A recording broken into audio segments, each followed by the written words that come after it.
Iran ও America Israel যুদ্ধের উত্তাপ এবার ছড়িয়েছে পারস্য উপসাগরের নীল জলরাশিতে।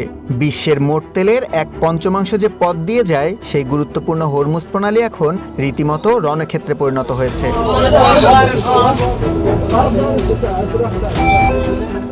আমেরিকার গোয়েন্দা সূত্র বলছে, গত কয়েকদিনে এই জলপথে অন্তত কয়েক ডজন মাইন পেতেছে ইরান। যদিও সাম্প্রতিক হামলায় তেহরানের নৌশক্তি ক্ষতিগ্রস্ত হয়েছে, তবুও তাদের মাইন পাতার 80 থেকে 90% ছোট বোট এখনও অক্ষত, যা দিয়ে যে কোনো সময় বড় ধরনের নাশকতা চালাতে পারে তারা। এমন পরিস্থিতিতে সরাসরি হুমকি দিয়েছেন আমেরিকার প্রেসিডেন্ট ডোনাল্ড ট্রাম্প।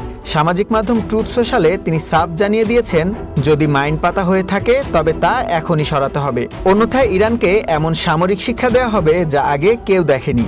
আমেরিকার যুদ্ধমন্ত্রী পিট হেগসেথ জানিয়েছেন, প্রেসিডেন্টের নির্দেশে সেন্টকম ইতিমধ্যেই ইরানের বেশ কিছু নিষ্ক্রিয় মাইন লেইং ভেসেল ধ্বংস করেছে। তিনি স্পষ্ট জানান, আমেরিকা কোনোভাবেই এই গুরুত্বপূর্ণ রুটটিকে সন্ত্রাসীদের হাতে জিম্মি হতে দেবে না।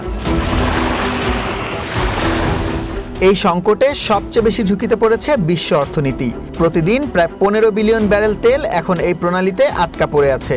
বিকল্প কোনো পথ না থাকায় বিপাকে পড়েছে ইরাক ও কুয়েতের মতো দেশগুলো, যার প্রভাবে বিশ্ববাজারে তেলের দাম প্রতি ব্যারেল 80 থেকে $90 ওঠানামা করছে।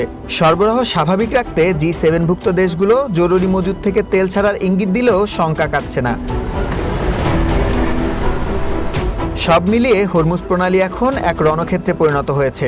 ট্রাম্পের কড়া হুঁশিয়ারি আর ইরানের মাইন মোতায়েন, এই পাল্টাপাল্টি অবস্থানে বিশ্ব অর্থনীতি এক গভীর অনিশ্চয়তার মুখে। সুলাইমান সবুজ, ওয়ান ইন্টারন্যাশনাল ডেস্ক।